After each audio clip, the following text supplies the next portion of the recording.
아침 묵상에 오신 여러분들을 환영하고 축복합니다. 하나님께서 새로운 날을 허락하셨는데요. 새로운 날에 걸맞는 새로운 은혜로 오늘 하루 우리 인생을 지킬 줄 믿습니다.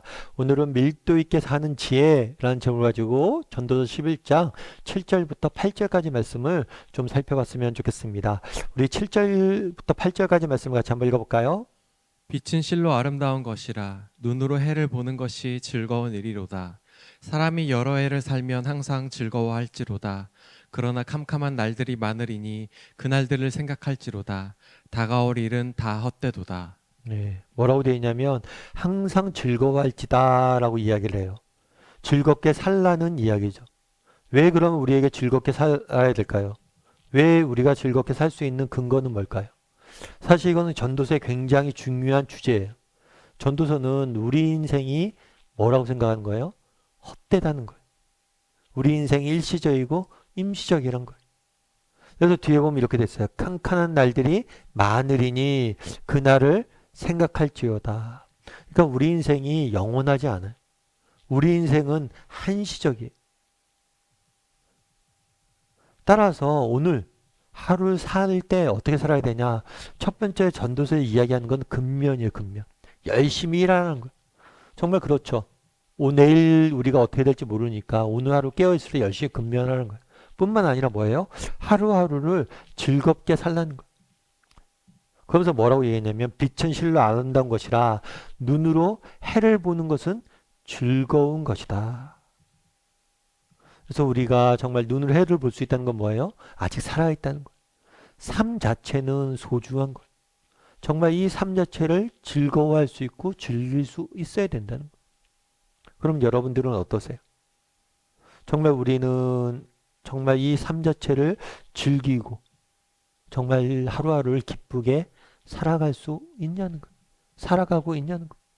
너무 인생이 많은 짐을 지고 살고 있진 않냐는 거예요. 그래서 우리가 내일에 대한 염려, 인생 문제에 대한 걱정들 이런 것들로 정말 우리 인생을 낭비하지 않는다. 낭비하는 건 아니냐는 거. 물론 맞죠. 정말 우리 인생에 문제가 있는데 하나님, 목사님 인생에 문제가 있고 어려움이 있는데 어떻게 내가 즐거워해요? 목사님 제 형편 대보세요. 그래서 정말 즐거워할 수 있겠냐고. 물론 맞는 얘기일 수 있어요. 근데 정말 여러분 정말 우리 인생에 문제가 있을 수 있습니다. 우리 인생에 아픔이 있을 수 있어요. 근데 정말 우리 인생에 즐거운 일이 없을까요? 우리 인생에 정말 즐거운 일이 없을까요? 김영숙 교수님은 아마 아실 거예요. 김영숙 교수님이 쓴 책에 보면 백세 철학자로 알려져 있는데 이분이 그런 얘기를 썼어요. 내가 100년을 살다 보니까 깨달은 사실이 하나 있다. 그건 뭐냐면 이분은 100년을 살다 보니까 우리나라 근현대를 다 경험했어요. 특별히 6.25 때 전쟁을 경험했어요. 여러분 전쟁이 나봐세요. 전쟁이 발생하면 정말 먹을 거, 입을 거, 살 곳도 없고 정말 아무것도 없는 정말 버려진 인생을 사는 거예요. 우리나라 정말 전쟁 한번 여러분들 우린 전쟁을 경험 안 했잖아요. 전쟁을 한번 경험해 보신다고 봤다고 생각해 보세요. 그런데 그런 얘기를 하더라고요. 그 전쟁터에서도 정말 기쁨이 있고 행복이 있다. 왜냐하면 그 전쟁터에서 우리는 서로 사랑이 있고 서로 섬겼기 때문에 웃음이 있었다. 여러분 정말 내 인생이 문제가 생기면 문제가 내 인생을 가득 차 있는 것 같아. 그걸 꽉 차고 있는 것 같아. 그래서 내 인생은 불행해 라고 이야기를 하는데 정말 그러냐는 거. 우리가 아직 건강하잖아. 내가 정말 돈이 없어요. 하지만 건강이 내게 있어요. 그러면 우리는 아직 소망이 있는 거 아니에요?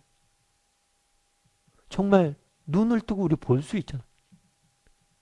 밖에만 나가면 얼마든지 아름다운 자연을 볼 수 있잖아. 근데 정말 우리가 언젠가 이걸 못 볼 날들이 올 거예요. 그래서 정말 나는 어떤가? 정말 우리가 이 땅을 살면서 우리 이 땅은 영원하지 않잖아, 삶이. 그럼 정말 영원하지 않기 때문에 우리는 뭘 해야 돼요? 두 가지를 해야 돼요. 첫 번째 뭐냐면 열심히 일해야 되죠. 근데 열심히 일하라고만 성경은 권하지 않습니다. 열심히 일하고 동시에 오늘 일하는 시간을 즐길 수 있어야 된다는 거. 여러분들은 어떠세요? 정말 오늘 하루를 즐길 수 있는 겁니까? 정말 오늘 하루를 즐길 수 있어요? 정말 오늘 하루를 행복하게 살 수 있어요? 여러분 이어룡 교수님을 아마 아실 거예요. 지성의 상징으로 알려져 있고 또 우리나라 뭐 학자시죠. 국문학자이시고 또 글 쓰는 수필가이시고 초대 문화부 장관까지 지냈던 그런 교수님이세요. 그런데 이분 같은 경우에는 마지막에 암으로 세상을 떠났다는 거. 암으로 세상을 떠나게 됐어요. 그러면서 마지막 대화나 뭐 이런 책들을 내서 많은 글들을 남기셨죠. 근데 거기에 보면 이런 이야기였어요. 요즘 젊은이들이 하는 가장 큰 실수가 있다. 그거는 나는 안 늙는다라고 생각하는 거란 거. 그러면서 그런데 젊은이는 반드시 늙고 늙은이는 죽는다 이런 얘기들. 그러면서 했던 얘기가 뭐냐면 그러니까 오늘을 소중히 여기라고. 그래서 오늘 만나는 사람, 지금 내가 걷고 있는 이 길, 정말 이 모든 것이 내일은 없을 수 있기 때문에 정말 소중히 여기고 밀도 있게 살라고 이런 얘기를 해요. 그러면서 뭐라고 얘기했냐면 의사로부터 자기가 암 선언을 받았잖아요. 그런데 암 선언을 받고 내일이 없다는 이야기를 듣고 난 후에 역설적이게도 나는 가장 밀도 있는 삶을 살았다. 이런 이야기를 하더라고요. 아, 되게 멋지더라고요. 여러분, 암 환자가 정말 밀도 있는 삶을 정말 즐거운 일이 뭐가 있겠어요? 내일 죽을 사람인데. 그런데 아이러니하게도 내일 죽는다는 사실을 깨달았자 정말 내 인생에 참된 기쁨을 맛봤단다. 왜요? 아, 이 모든 것이 영원하지 않구나. 제가 오늘 만나는 사람, 이 사람 오늘 만나는데 내일 오늘 마지막일 수 있구나. 그러다 보니까 이 사람에게 대하는 자세가 다른 거죠. 내가 오늘 보는 것들 걷고 있는 이 길이 마지막일 수 있구나. 그러니까 더 소중히 여기게 되고 더 즐길 수 있게 됐다는 거예요. 여러분 우리 한번 돌아봤으면 좋겠어요. 정말 나는 오늘 하루를 소중히 여기고 즐거워하는 사람인지 가치 있게 보내는 사람인지 정말 우리에게 있는 문제 한두 개 가지고 그것에 빠져서 정말 아름다움을 보는 눈을 못 가진 사람은 아닌지. 그래서 제가 오늘 정말 제목을 밀도 있게 사는 법이라고 이야기를 지었는데요. 정말 밀도 있게 어떻게 살 수 있느냐? 첫 번째는 우리 인생이 한계가 있음을 깨달아야 돼. 영원하지 않음을 깨달아야 돼. 그리고 오늘 하루를 정말 오늘 하루 만나는 사람, 오늘 내가 경험하는 것들 이것이 얼마나 소중한지를 깨달아야 돼. 그리고 그것들을 즐길 수 있어야 돼요. 왜냐하면 그것이 영원하지 않기 때문에. 그래서 오늘 하루 난 얼마나 정말 하루를 정말 오늘 소중히 여기고 즐길 줄 아는 사람인지 정말 하루의 삶을 기뻐할 줄 알고 소중히 여길 줄 아는 사람인지 돌아보고 그렇게 살아가는 저나 여러분이 되기를 주님의 이름으로 소원합니다.